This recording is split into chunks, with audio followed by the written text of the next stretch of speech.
Good morning, children. Once again, in this chapter, I think we have completed up to the measurement of force.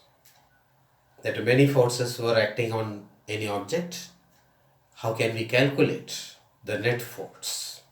That was discussed. Then,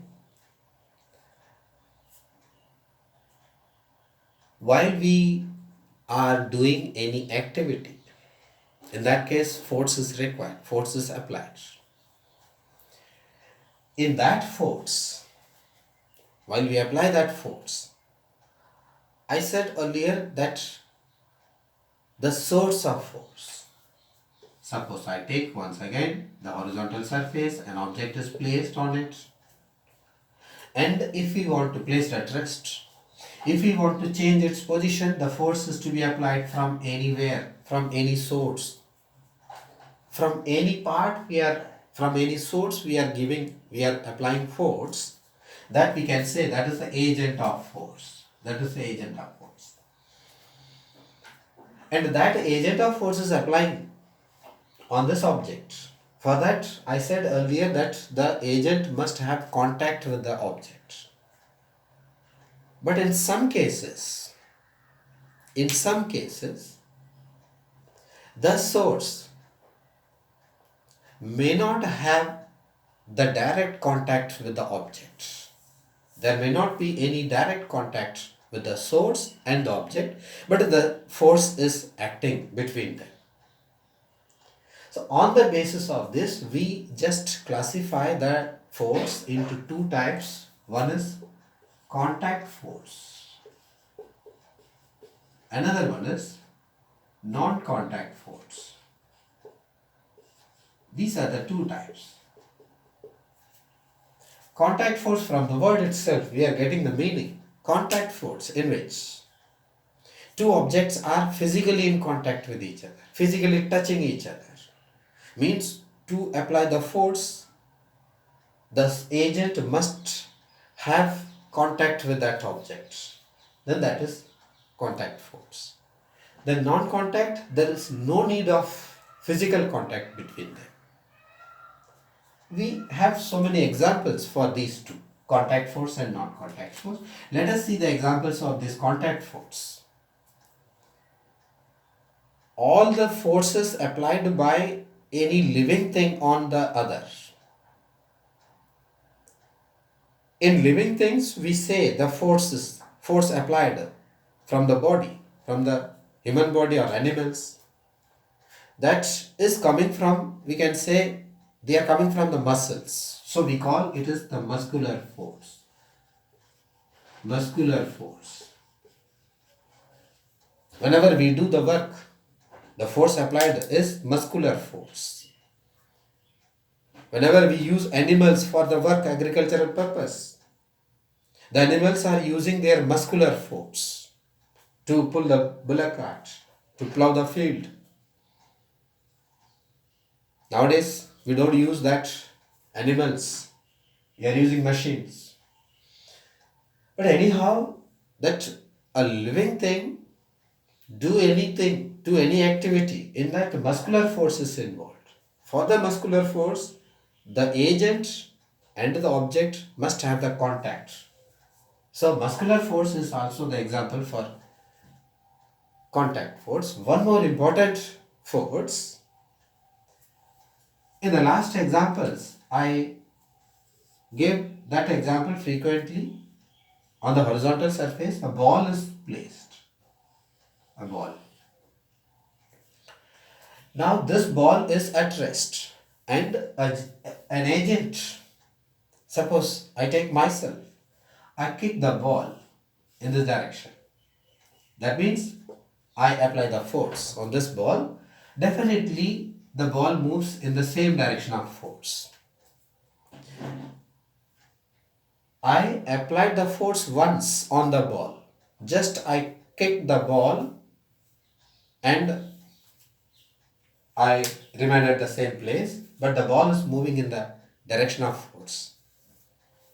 As the ball is moving, as the ball is moving, as the ball is rolling on the ground, you can find the ball is gradually slowing down its motion. That means its speed is decreasing.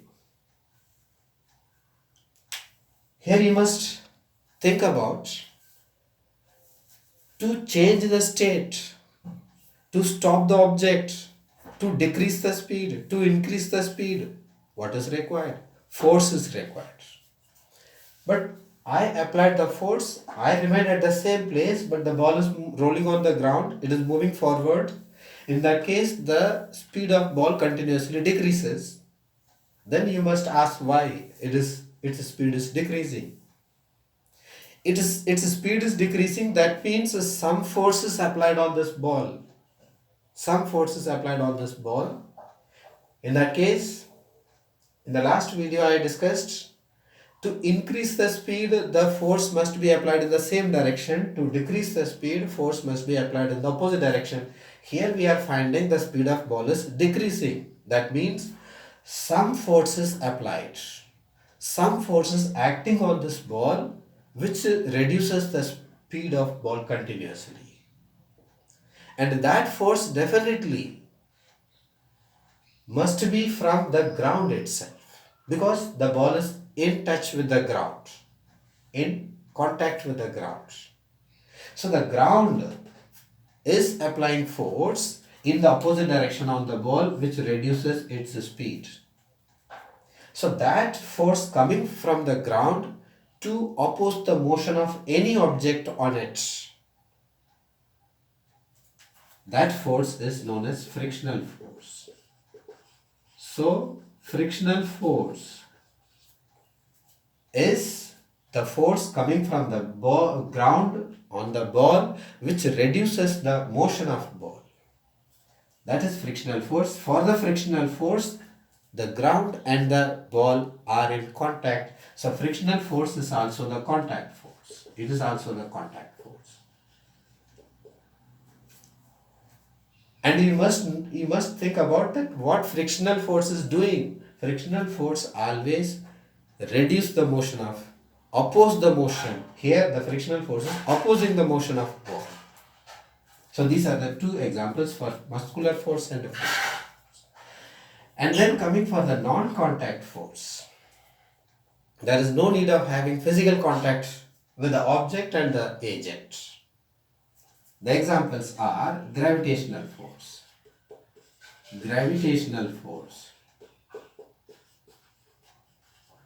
then electrostatic force, magnetic force,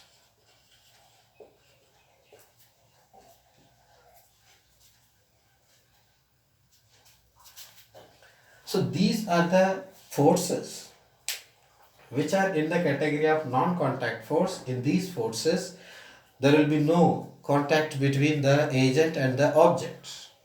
Gravitational force, as you know, that every object when placed over the earth's surface and released, definitely it comes down to the earth's surface. Here we have the earth's surface, and anything is placed over the earth's surface and is released from there, then it definitely comes down.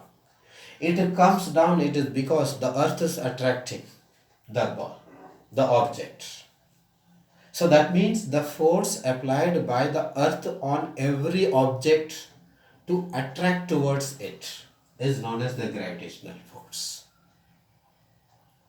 Even when we people are firmly standing on the ground, firmly sitting on the ground, it is also because of the gravitational force. Because of gravitational force. Even if you try to jump on the earth's surface, you are moving up for the some height and again coming back to the ground. It is because while you are jumping up, you are pushing the ground, you are applying force on the ground. On the other hand, the ground also apply force upon you, so you move forward, you move upward. Then the ground is attracting you, you are coming back.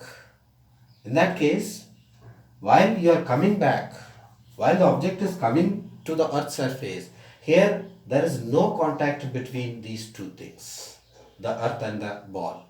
So this is one example for the non-contact force, gravitational force. Then we will see the remaining two forces in the next session.